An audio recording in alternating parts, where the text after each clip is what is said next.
In my hands, I hold the 9 reasons why you should not move to the Kansas City area. I know, that's absolutely crazy, isn't it? I mean, after all, I live here. In fact, I was born and raised here. I raised my family here, and I can tell you unequivocally, this is a great place to raise a family and to live.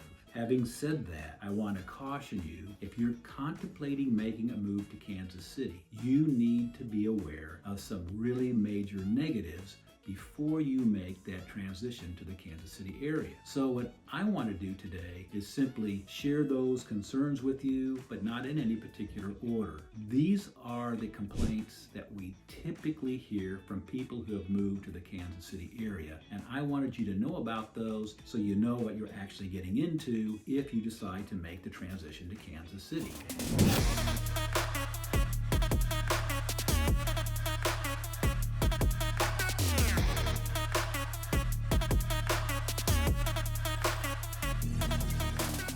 By the way, my name is Chris Pucci with the Living in Kansas City real estate team, and if you are truly interested in making a move to Kansas City, click on the box below to access our contact information. And I also want to invite you to make or leave comments in the comment section below. Now, if you're a local and you're watching this video and there's something that you don't like about Kansas City that I've missed, please feel free to leave your comments in this comment section. And for those of you who are out of state or contemplating making a move to the Kansas City area, please leave your questions or any comments you have in the comments section below as well. Let's get started. Let's take a look at our list, and I'll share with you the 9 negatives. So the first thing we have on our list is weather. Kansas City does have 4 distinct seasons, and I've never heard anybody complain about the fall. I've heard a few complaints about the spring, but the real complaints all has to do with summer and winter. So right now it is winter here in Kansas City, and it does get cold in Kansas City. Don't let anybody fool you. In fact, last week when we woke up, there were at least 2 or 3 days where the temperature was below 0, and it never really got over 20 degrees. Having said that though, that's an anomaly. We don't always have those types of really frigid temperatures, and when we do, we only have maybe 1 or 2 days, and then the temperatures resume to more normal cold temperatures, which is usually somewhere on either side of 30 degrees. And here's something interesting. If it's 30, 32, somewhere in that range, and the sun is out and there's no wind, it doesn't really feel that cold. Yeah, the temperatures are in the 30s during the winter, but you kind of get used to it. It's when it drops down below 20 degrees and if the wind comes up, you really know it's cold. Now, here's another thing about the winters in Kansas City. I know winters supposedly from December through the end of February. The reality is this: from about the middle of January to the end of February, that's when we really have our cold weather. And even then, when we have days where it's in the 20s, we'll all of a sudden then have a day or two in between this really cold stretch where the temperature jump up into the 40s and 50s. In fact, next week we're going to have 2 days that are above 50 degrees. Another thing that we get in winter here in Kansas City is the occasional snowfall. In fact, we usually average about 1 or 2 snowfalls a year, somewhere in the neighborhood of 1, 2 to 5 inches. Every 15 years or so, we get a major snowfall. In fact, just prior to the days where we had the sub-zero temperatures, we ended up having a blizzard where we ended up with 14 to 16 inches of snow in about a 24-hour period. In fact, the whole city was shut down for a full 24 hours, disrupting everyone's normal daily activities. The good thing though is 2 days later, the streets were all clear and life was pretty much back to normal. Now there's 2 things about snow.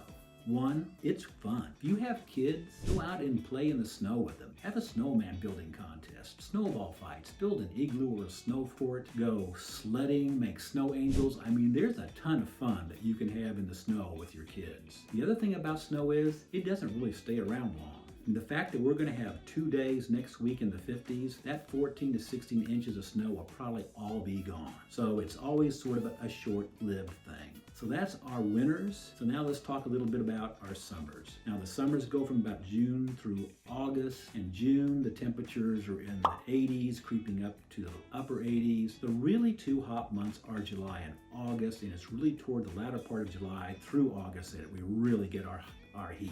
I love the heat. It doesn't really bother me at all. So when we have those days where we're in the upper 90s, or that anomaly where we have a day or two that's over 100 degrees, it doesn't bother me partly because it's a dry heat, and I don't mind the dry heat. We do have humidity, and if we have a lot of rain during the summer season, we're going to have a lot of really humid days. And even if the temperature is in the 80s, but the humidity is really high, it does make it for a miserable day. About the only way that you can enjoy that kind of a day is if you have access to a pool. Fortunately, it doesn't stay humid for long periods of time, maybe 2 days, 3 days at the very most, and then you're back to a dry heat, and it's very, very comfortable, and it makes spending time outdoors comfortable. That is my take on summer. Again, I grew up here. I tolerate the cold. It's not my favorite time of the year, but I know it's only in about a 6-week period with a few days sprinkled in that's well above freezing. And in the summer, aside from a couple of really humid days, to me, it's my favorite time of the year. We've talked about summer, the winter, and the summer, so we've talked about the weather. So the next thing on our list is allergies. I have a saying, when spring comes, allergies come. I'm lucky. I don't suffer from allergies, so to me, it's just one more period of the year which I can really enjoy the weather. But I have friends who have allergies, and for some of them, it's miserable.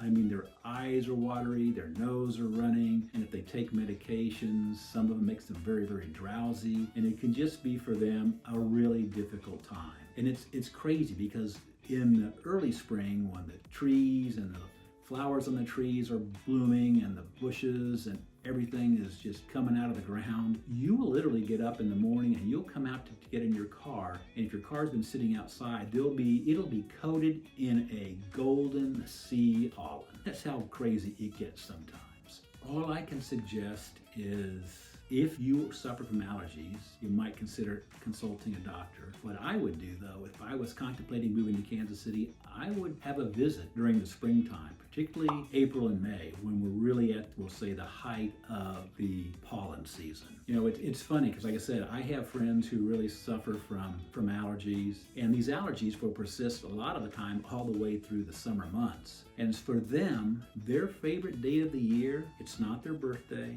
it's not Christmas, it's not New Year's Day, it's the first hard freeze that we have, so it eliminates the pollen and their life is no longer suffering from allergies.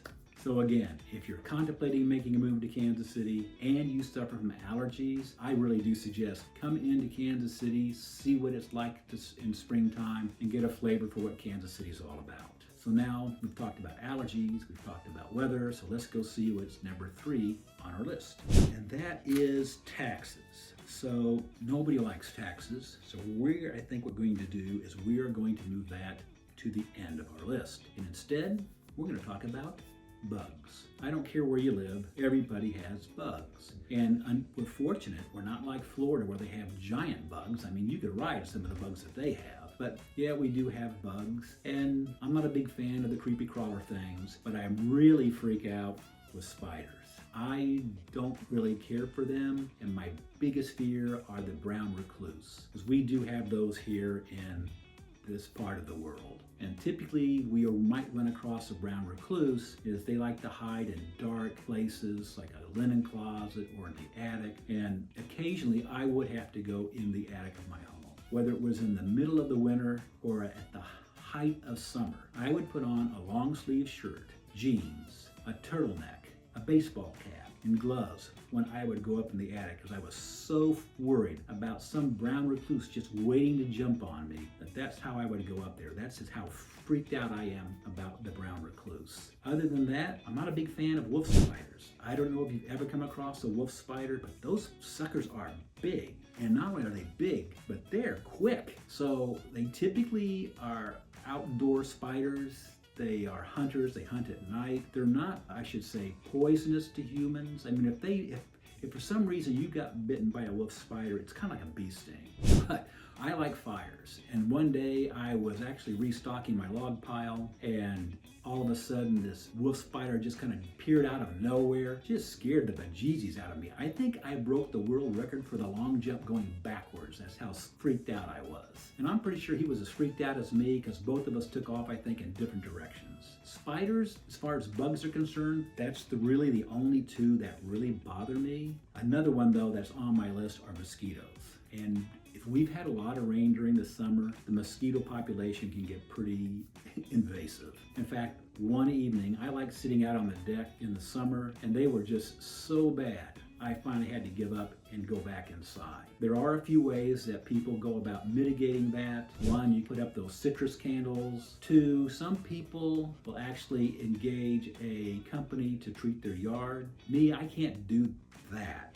I'm not into chemicals. I think we have enough chemicals as it is, but I did find a clever little trick, and that is just put a small oscillating fan out there with you, because that's enough of a breeze that keeps them off of you, and you can enjoy not only the afternoon or the morning or what have you, but you get a nice breeze. So between those two bugs, the mosquitoes and the spiders, that's my biggest complaint when it comes to bugs here in the Kansas City area. I have heard people complain, and I kind of find this kind of humorous, is if you've never heard cicadas, then you're in for, to me, a treat. But some people find them very annoying. And as you know about them, in about the end of July, they start to come out of the ground and they hatch. And next thing you know, they're clinging onto the trees, or if you have a brick house, on the brick or the stucco, or even on plants. And in the evening, they all start to rub their wings together, and you hear this sound that starts off really slow, and it continues to get higher and higher and higher, and it'll reach a peak,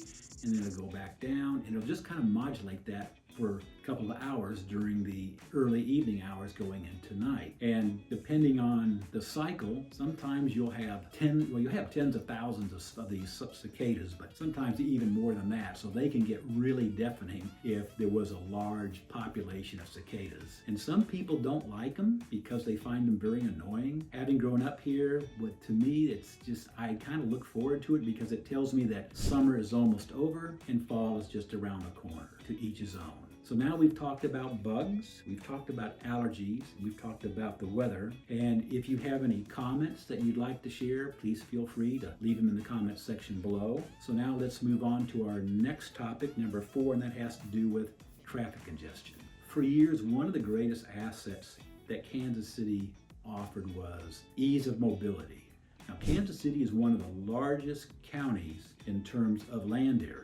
It's the 19th largest, in fact, in the United States. So there's a lot of infrastructure in place, and they do a great job of really getting people around the city. But over the last, say, 10 years, we've had a lot of growth, and all of this growth, for the most part, is occurring further and further and further away from the major employment centers, particularly downtown Kansas City and some of the major corridors, office corridors in Johnson County. Not only that, but there is very limited major arteries that get people into the downtown area. So for instance, if you live south of downtown on the Missouri side of the state line, because the Kansas City metropolitan area, half of it's on the Missouri side, the other half is on the Kansas side. So if you're in the southern portion of Jackson County, in those suburbs like Belton and Raymore and Grandview, and you office in downtown, there's really only one way to get there, and that is 71 Highway. And as 71 Highway actually moves into the more established Kansas City neighborhood areas, then you're faced with stoplights. So it is a really slow go. You're probably looking at 35 to 45 minutes, depending how far south you live from the Kansas City downtown area. Conversely, if you live on the Johnson County side, and you live in southern Johnson County, like Overland Park, Gardner, Olathe, Spring Hill, you really only have one way to get in, and that is I-35. So you can take what we call US 69, which is a major artery, but it merges into I-35, and in fact, they're doing a lot of construction on that roadway right now in an effort to relieve the congestion. They're going to implement a toll road to help expedite the commute to downtown. But you have all these people coming in from the very southern suburbs, Gardner, Olathe, on I-35. Then the folks in Johnson and Overland Park, they're coming off of 69 Highway. They're all merging into I-35, so you're looking at a 35 to 45 minute commute. Even if you take secondary roads, you're looking at a 35 to 45 minute commute. It's just that if you go on the secondary roads, there's less congestion, fewer crazier drivers, so it might be actually a little safer. Now, in terms of if you're downtown, one of the nice things has to do is you're close to downtown, so you can actually take the KC streetcar, which by the way is free, and you can zip right into downtown Kansas City. You don't have to worry about parking, you don't have the car maintenance, spending for gas. So for those folks, congestion is not really an issue. So now let's see. We've talked about traffic congestion. We've talked about bug, allergies and weather. So talking about traffic congestion, let's now talk about public transportation. It's a natural segue. I actually should say lack of public transportation. So again, if you live on the Johnson County side of the Kansas City metropolitan area, public transportation is somewhat scarce. And the further south and the further west you go, it becomes even less of an option, if you will. You have to remember that the Kansas City metropolitan area is a car-centric city. You're going to need a car and a driver's license to really get around. Using Uber or Lyft on a daily basis is not going to be economically feasible. Having a car is going to be important because, like I said, if you're on the Johnson County side, the further south and west you go, the fewer opportunities to be able to take advantage of public transportation. And what public transportation is there aren't as many routes, if you will, and the bus service is not as frequent. Now, that is slowly changing, but it's not going to happen overnight. On the Missouri side, again, if you're in the southern suburbs like Belton, Raymore, you're going to face some of the same issues as those folks on the Johnson County side. However, if you're more in the Kansas City proper area, then yes, you have really great bus service and plenty of frequency in terms of the buses coming. And you also have access to the KC streetcar, so you can take that back and forth. And then one of the things that they've tried to do on both sides of the state lines, I think Jackson County is doing a better job than Johnson County, is creating bike lanes. What I like about the bike lanes in Kansas City is what they do is the parking that's along the street, they move it out about 3 feet from the curb, and that's where the bike lanes are. So the bicyclists are actually somewhat protected because they've got a parked car on one side of them and the curb and the sidewalk on the other. Can't say that for Johnson County. You're against the curb, you've got your 3 feet, and then you've got traffic immediately on your side. I used to train for triathlons years ago, and trust me, I never rode my bike on the road. I hooked it up to a trainer. Yeah, it wasn't quite as enjoyable, but in my opinion, it was a lot safer. If you're going to live in Kansas City, you got to have a car. That's the bottom line. Let's go to our next item. And that has to do with one of my favorite topics, tornadoes. So again, I've lived here all my life and I've never seen one. And we do get tornadoes. I mean, it's just, we're not as bad as say areas like Oklahoma. We do get our tornadoes. What I find interesting is you can always tell who's lived here and who's just moved here. So when the sirens go off, and this is how you can tell, the natives, such as myself, we'll all go outside because we want to see if we can spot the tornado. Now, those who have never experienced a tornado, man, they all head to the basement. So that's how you can kind of tell. I have to say this. In my opinion, tornadoes are I'd rather have a tornado than an earthquake. And I'd rather have a tornado than a hurricane. Hurricanes can last a few days. Earthquakes, I'm not really sure where you go to try to get away from one of those. But with a tornado, push comes to shove, you can get into the basement. Because that's one thing you're going to find when you move to the Kansas City area. Almost all the homes have basements. And those homes who don't have basements, you can purchase a tornado shelter that you can have installed in your house to give you that sense of protection. But again, I can tell you, having lived here all my life, I have never seen one. So I guess maybe I'm fortunate. I have my own theory. My theory is because of the amount of heat that's given off by all of the asphalt and the cement and the buildings, I think it has a way of somewhat changing the temperature. I think that sometimes seems to affect the overall path of the tornadoes. That's just one man's observation. Let's look at our next item on our list, and that is, and this is an unusual one, friendliness. And this is maybe more directed to those folks maybe on the East Coast, particularly your New Yorkers who really enjoy getting their bagel and their latte and their Wall Street Journal and they're off to work.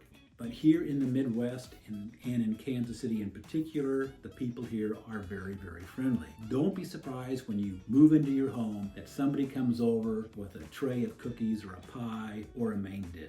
Or if you're out mowing your yard and someone's walking down the sidewalk, they don't stop and engage you in a conversation. And it isn't uncommon. If you're standing in a line, people are going to engage you in a conversation, ask you, how things going, tell me about yourself, where you're from. It's a very, very friendly community. And my best example is this. Overland Park has a farmer's market, and it runs from about April to the end of November, and the last Saturday that it's open for the season is a very big deal. I mean, it gets packed. And this one vendor was selling bagels. And the line was, you had to stand in line about 20 or 30 minutes. And all I know is by the time we got from when we got into the line to we got our bagel, my wife and the gal behind her were like best friends. I mean, it was as if they'd known each other for years. And with my wife, that's pretty typical. She can meet somebody that she didn't even know, and I'll ask her afterwards, hey, do you know this person from school? Did you grow up with this person? Oh no, we just started talking.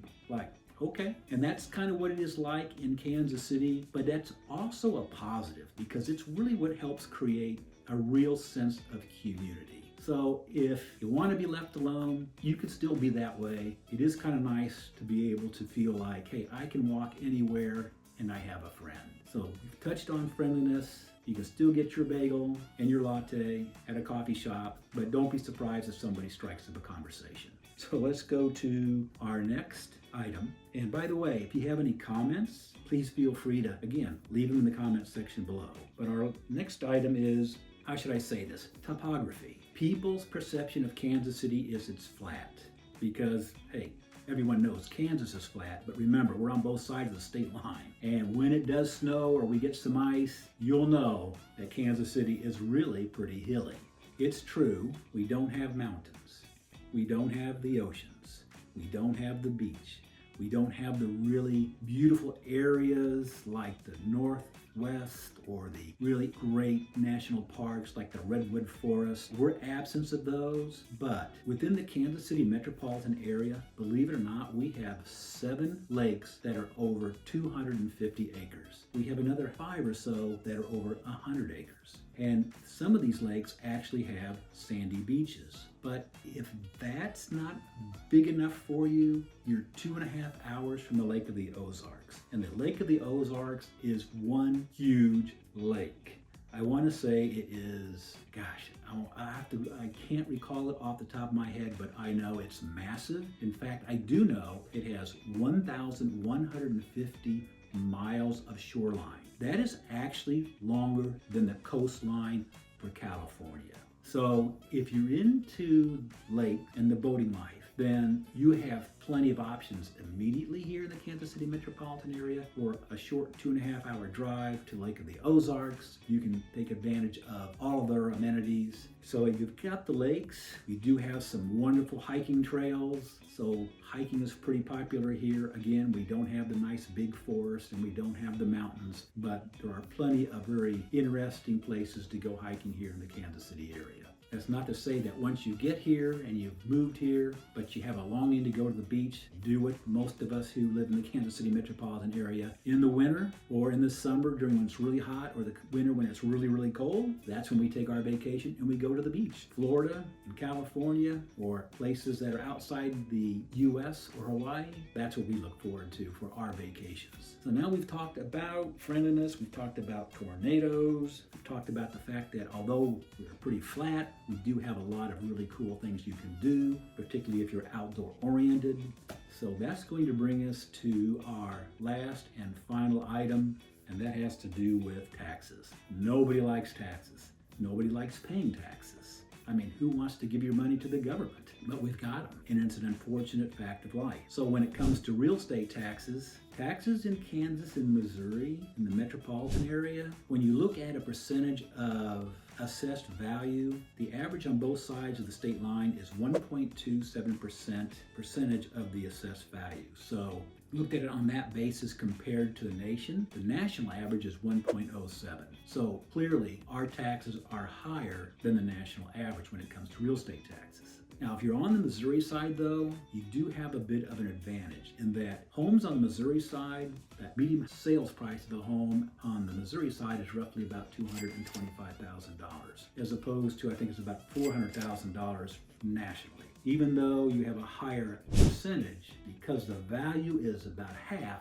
your real estate taxes are lower than what you typically find for a similar home in another part of the United States. Conversely, though, if you're on the Johnson County side, because home values are higher than the median value nationally, your taxes are going to be higher than you would in other comparable communities in the United States. That said, the trade-off is this. Yes, you're paying higher taxes, but you're typically getting a bigger home. You're getting a lot of amenities. Typically, the neighborhoods in Johnson County will come with their own private community pool. They'll have maybe pickleball courts / tennis courts. They'll have a small clubhouse or large clubhouse depending on the community that you're living in. And you just get incredible amenities in the sense that you have great street crews. The roads are always well maintained. They're smooth. You're not facing a ton of potholes. So on the Johnson County side, yes, the taxes are higher, but you get a lot of bang for your buck. And you really, when you compare a Johnson County home, what you pay for it, you take that same home and move it somewhere else in the United States, in a similar major city, you're getting a lot more house for the same amount of price with a lot more amenities. So now you have an idea what you're going to get into if you move to the Kansas City area. And if you're contemplating making a move, we would love to answer any questions that you might have and help you make that smooth move to Kansas City and help you find your perfect home. If you want the contact information, you can check the box below. Please feel free to share this video. Look for some of my other videos as well. And again, thank you for the time for watching this video, and I hope to see you on your next journey here to Kansas City.